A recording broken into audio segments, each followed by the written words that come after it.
time to chat with Jim Dolson and Ben Jones from U.S. Staffing Agency here on WBCK. Good morning, gentlemen. It's okay if you get those mixed up every once in a while. Yeah, see, I mean, here's the thing. Jim Jones and Ben Dolson. Yeah, listen, I've been saying it correct. Jones. I've been saying it correctly all morning, and as going soon as over it and over. And now we just put it in your head. As soon as you guys get in the studio, I mess it up. But the big talk today is, of course, the Sweet 16 and the March Madness. Is starting today. How are yours doing? I have just the one that our company puts on. I'm doing okay. I have only 10 correct out of the Sweet 16, but none of my Elite 8 have been knocked out yet. What really matters is how you're doing against everybody else in your group. Yeah, I don't know actually. How am I doing? Well, I'll have to check that. Yeah. I am ranked 305th out of I don't know how many members of the company are. I'm going to say, well, you're not going to win. You're not going to win. Just telling you. No, I'm not going to win. I still have 15 out of my 16 in. Yeah. Oh wow. Yeah. I'm still doing all right. Well, Nico, this Friday, March 29th, is National Mom and Pop Business Owners Day. Tomorrow. Yeah. Yeah. So before we get into the article that we're going to discuss, we are going to revisit a few of the dumbest business ideas that have suffered epic fail. We had to shorten the list up because it's quite long. Yes. But before we get into that, Nico, what's the worst idea you have ever seen on sale? Probably stuff like what was it? This little spout you could put in a container of juice and put it in the fridge and make it like a fountain drink, except I saw the reviews for it. It didn't work at all. It's as seen on TV stuff. That's always the worst. One of those. Yes. The 11 o'clock at night. It's that guy falling through the ladder. Yes. Right. Well, here's one. It's from Frito-Lay's, and it was called the Wow potato chips. And you'll understand where we got the Wow, why they called it Wow, I think. Now, these were marketed and designed to be a fat-free chip thanks to a compound that was called olestra. Ooh.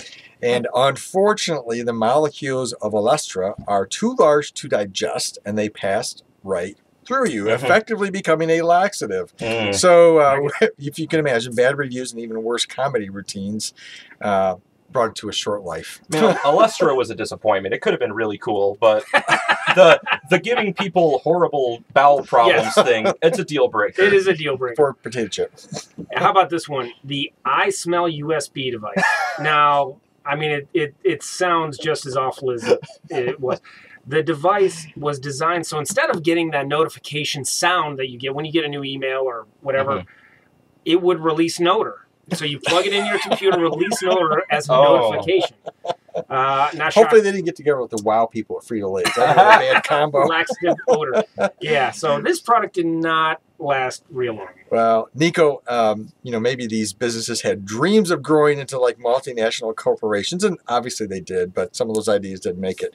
Our topic for today is we're talking about, it's from the entrepreneur, and the topic is why growth could be the worst thing to happen to your business. Like, imagine like all those Wow potato chips really growing. That's a problem. So we often hear that if your business is not growing, then it's failing. But that's not always true, according to this author. His name is Jarvis, by the way, Paul Jarvis. Yeah, so Jarvis explains that while that sentiment, if you're not growing, then you're failing, may apply in some businesses and some industries, it's definitely not a one-size-fits-all application.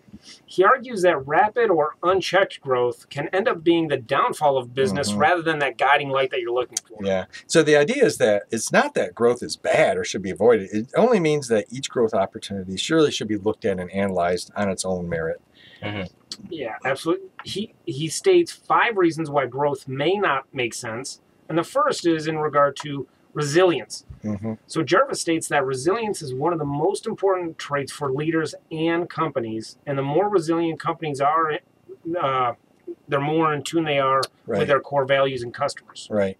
So, and the second idea is about autonomy. And what this is talking about is that the smaller a company is, the more control it can have over its own destiny. So many small businesses can even make the decision to close for opening day, for example, for hunting season or whatever it would be, whereas large companies may not be able to do that. So I'm not sure that Amazon could get away with closing on Deer Day. I'm going to say they could not get away with closing on Black Friday for sure.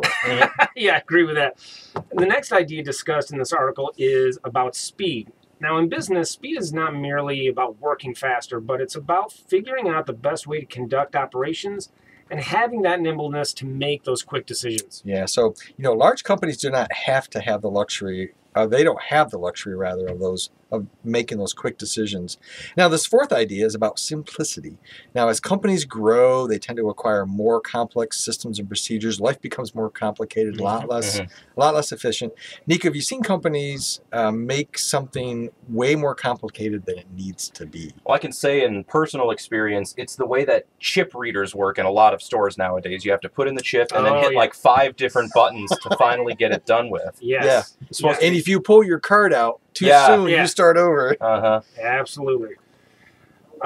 So, many times in business, that old acronym KISS applies, right? Keep it simple, stupid. So the final idea in this article is about durability. Many consultants talk about the need to be able to scale the business, but the data suggests that scaling is not necessarily a recipe for success.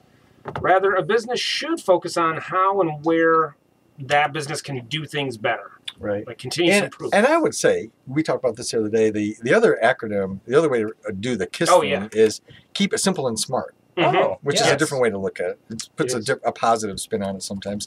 So now listen, maybe you're looking for a small business to work at if you're looking for a new job. If that's the case, come in and talk to us at US Staffing and let's chat for a little while. Maybe you're a small business owner that needs to add a few more people to your team. Call us. We have a lot of great team members that are looking for a great place to work and looking for a new address. Ben, how can folks find us? If employers and potential team members want to talk with us, they can find us on Facebook at US Staffing Agency. They can live chat with us on our website at usstaffingagency.com, or come into the Mingus Creek Plaza, into our office there at 5420 Beckley Road. Number there is 589-6507. We won't have any wow potato chips there. No wow potato chips, no I smell USBs. Will there be maybe some peppermints? Maybe. Always. Maybe. Maybe. Well, Ben and Jim. Highly competitive brackets. Yeah. Ben and Jim, thank you so much for coming in. Thanks, Nico. Yeah, thanks, Nico. Appreciate it. Ben Jones, Jim Dolson from US Staffing Agency here in Battle Creek.